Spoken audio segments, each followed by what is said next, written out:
You have $75,000 sitting in the bank. Now, most buyers think that means settling for a tiny $50,000 website with algo risk and no team, but in reality, $75,000 could buy you a $750,000 business with documented systems, real employees, and then $12,000 a month in cash flow. And then after the loan payment's paid off, you have $20,000 a month in cash flow. And that's if the business doesn't grow a dollar. So in the next few minutes, I'm gonna show you the exact financing structure that makes this possible, the same structure I've used to buy multiple seven-figure companies and help dozens of clients close deals that they thought were completely out of their reach. First, let's talk about three beliefs that are probably stopping you right now. Belief number one is that you need $200,000 to $500,000 saved before you can buy a real business. In actuality, you don't. With SBA financing, you only need 5 to 10% down, plus a little bit more for post-closing liquidity, and then some working capital. And that's typically about $75,000 to $100,000 in cash total. Definitely not $250,000. The entire point of using SBA financing is for that leverage, using the bank's money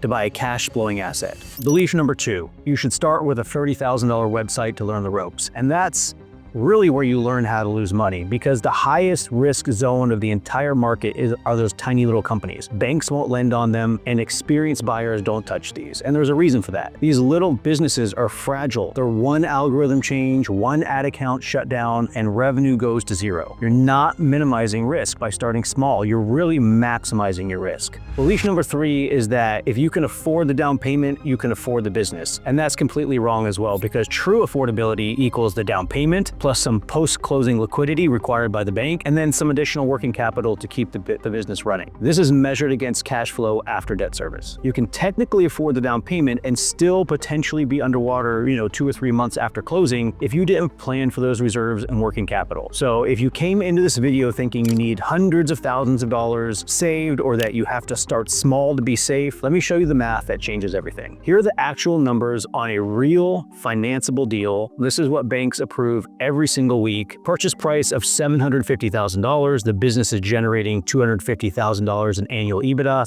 That's almost $21,000 per month in profit before you make any debt payments. And then this is how the financing breaks down. The SBA 7A loan covers 90% of the purchase price, and on a $750,000 business, that's $675,000 the bank is lending you, roughly at a 10% interest rate over 10 years. The seller is going to hold a note for 5% of the price on full standby. Let's call it $40,000 that the seller finances, because there's also some SBA guarantee fees and closing costs rolled into the loan, and it bumps it up by a fraction of a percent. But here's the key. Full standby means no payments until your SBA loan is completely paid off. So for the next 10 years, you're not paying the seller a dime. Your down payment is the remaining 5%, and that's about $40,000 out of your pocket on closing day in this example. Now, here's where first-time buyers get blindsided, because the bank doesn't just care about the down payment. They also require what I mentioned earlier, called post-closing liquidity. And that's some cash reserves you keep in your bank account after closing, just to prove that you're not tapped out financially. It's like, the in case shit happens account. So on a $675,000 loan, banks typically require 5 to 6% extra cash in reserves. Let's call it $37,500 to keep the math clean. So your total cash requirement looks like this. There's a down payment of $40,000 in cash. There's post-closing reserves for $37,500 that you keep in your bank accounts. And then there's working capital for the business as well. You probably want to have $15,000 to $25,000 just set aside to help run the business at the beginning. And by the way, this can also be included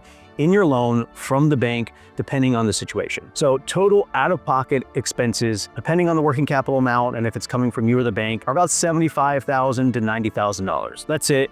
That's what it costs to buy a $750,000 business kicking off $250K a year in profits. So let's talk about cash flow a little bit, because this is where you see if the deal actually works for you. So your monthly SBA payment on $693,000, which is a touch higher than the $675,000 because of the SBA guarantee price and the closing costs we rolled into the loan, and that at 10% over 10 years is roughly $9,200. So the business is generating about $21,000 per month in EBITDA. You subtract that debt service of $9,200, and that equates to about $12,000 per month in take-home cash after all of your debt service is paid for. That's $144,000 per year in your pocket from day one, and this is after all of your debt payments are made. Compare that to a $75,000 salary at your W-2 job. You're generating almost double your current income while building equity in an asset that's already worth $750,000 and growing. And remember the seller note, that's not even kicking in yet. That's 10 years down the road, and it's only 5% of the purchase price. So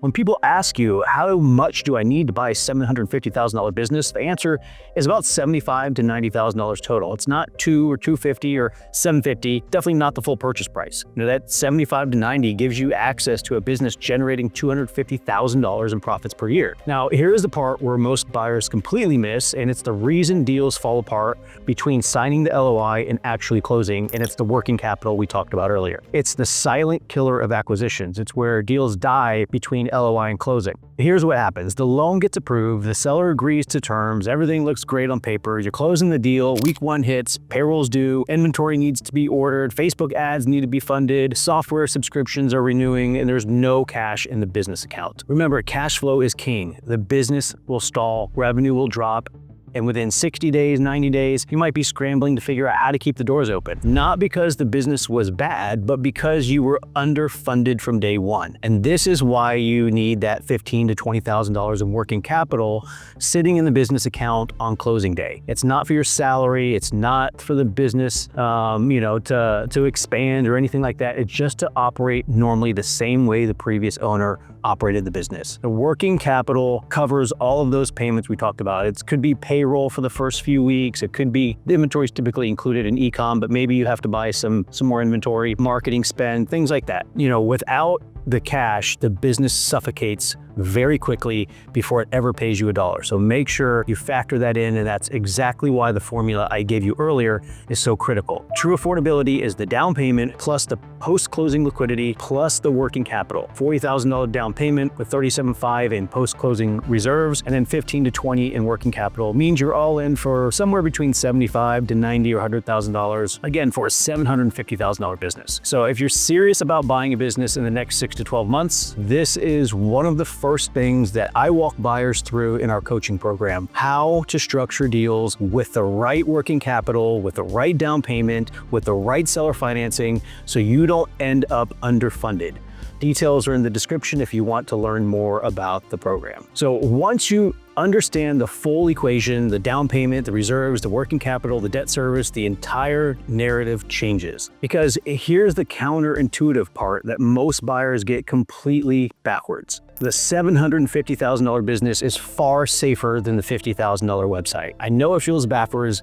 Most people think smaller equals less risk, but in business acquisitions, that's completely wrong, and here's why. Small businesses like $30,000 to $50,000 websites, $100,000 little companies, those, everyone says that you should start small to learn. Those have like one owner doing everything in the business. You're buying yourself a second job. There's typically one product or one traffic source. Algo risk is maxed out. There's no team.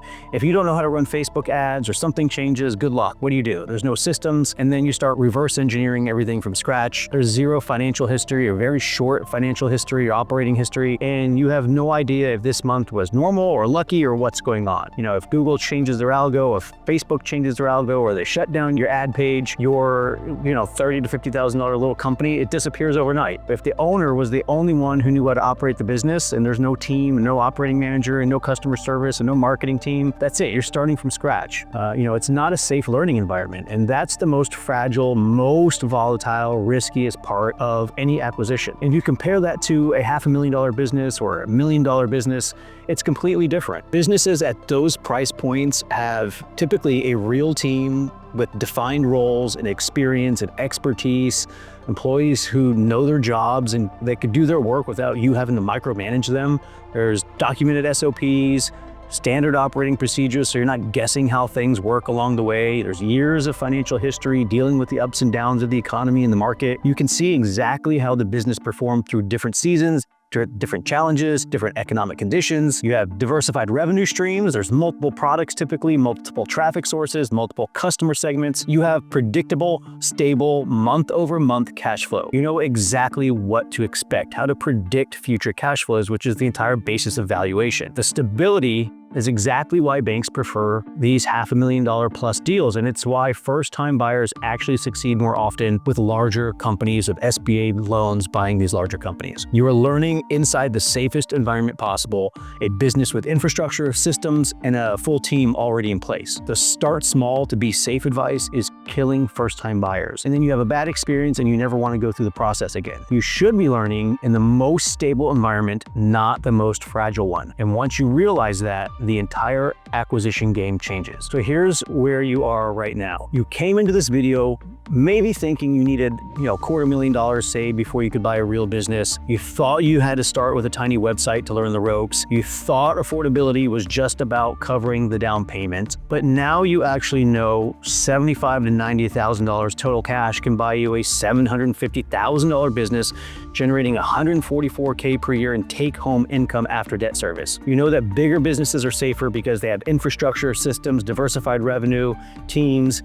You know that true affordability includes the down payment, the post-closing liquidity, plus the working capital, not just the down payment. And you know that SBA financing is specifically designed to let you leverage 90 to 95% of the purchase price, so your cash requirement is a fraction of the business value. The deal I just walked you through, that's not a unicorn. That's a common SBA acquisition that happens every single week in the United States. The only question now is, what are you going to do with this information? Every video I break down real deals, financing structures, and acquisition strategies that help people buy profitable businesses without needing hundreds of thousands of dollars in cash. And if you want to run these numbers for yourself based on your actual financial situation, I've built a free calculator that factors all this information in it: the down payment, the debt service, the post-closing liquidity, working capital, and it'll show you exactly what size business you can afford today based on what you have in the bank. A link to that calculator is in the description below. And if you're serious about buying a business in the next 6 to 12 months and want some help structuring a deal the right way, learning